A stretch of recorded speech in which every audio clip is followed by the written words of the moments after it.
Honestly, RFK Jr. should drop out. Uh, Obviously not, but he is.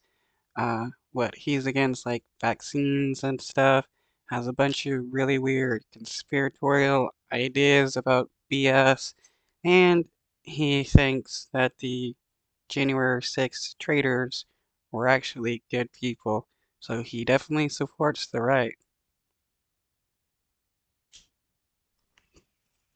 Let's hit this thing directly, and that is that this is a close race.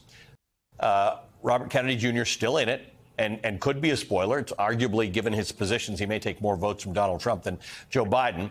And then there is this protest vote. Where do you think things stand now?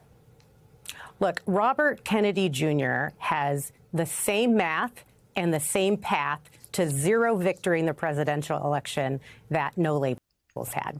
And No Labels just did the right thing this week. And that is a great thing for democracy. And we expect Robert Kennedy Jr. should do the same. A great thing for democracy would also having more choices than a old white fascist Nazi or an old white Zionist fascist. Because so far those are the only two choices we get, either a fascist or a fascist.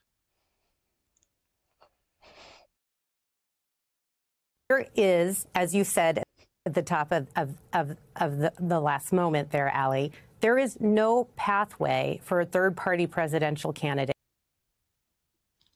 in this two-party system to secure the 270 electoral votes needed to win the presidency.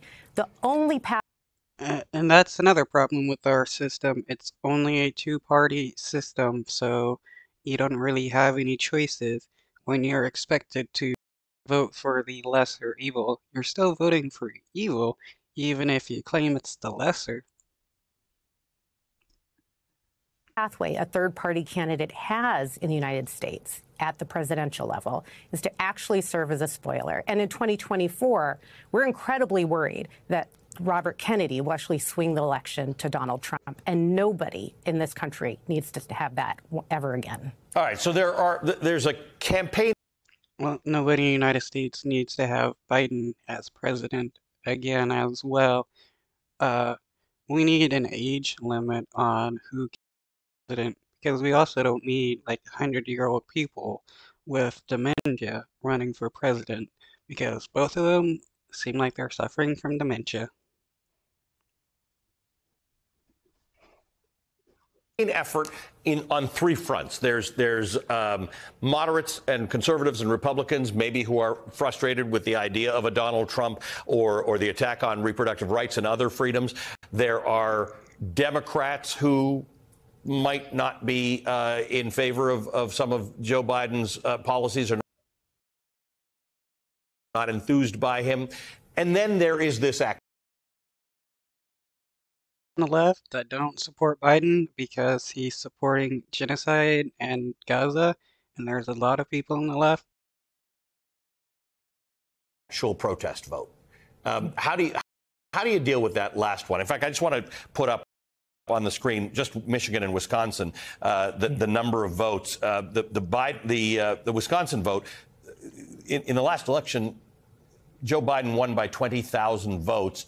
48,000 people voted in a protest in the primary. How do you deal with this?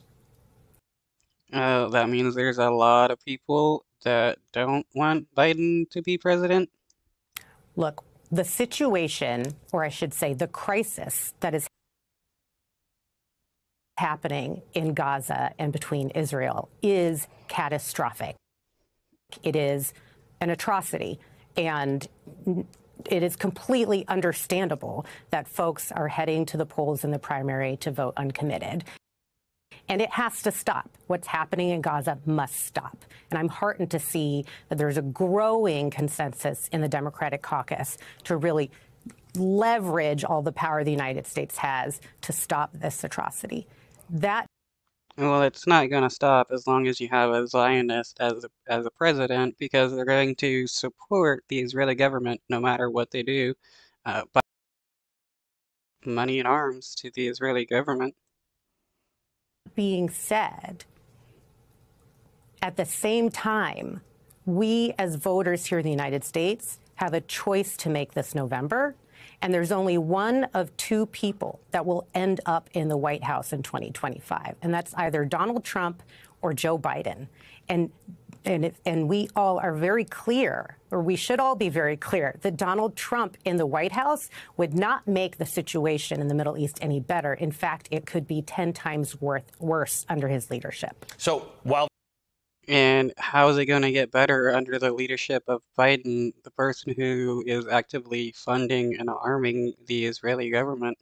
that is most likely true, what do you say? And I'm sure you've had this conversation with people who say, I hear that to be true, but this is my protest vote. And there's got to be a way to hear that without diminishing the idea that the other guy is going to be worse, because maybe nobody wants the other guy, but there would be some satisfaction, as you said, with RFK Jr. being a spoiler. There may be some satisfaction to a whole bunch of Americans who say, I prevented him from getting reelected. How do you have that argument? How do you hear them and make the argument you just made? Well, first of all, I completely empathize with the argument. I struggle with this challenge myself personally. And I want to see things change in the Middle East. I want to see U.S. policy change towards the weaponizing of Israel to actually commit these atrocities in Gaza. So I think it's really important that we hear folks and we understand where they're coming from. And yet we as voters have a strategic choice to make. And the question is, what is the impact we want our vote to make? We cannot shame voters into voting for Joe Biden. Which a lot of people on the left like to do, acting like if you don't vote for Biden, you're voting for Trump, and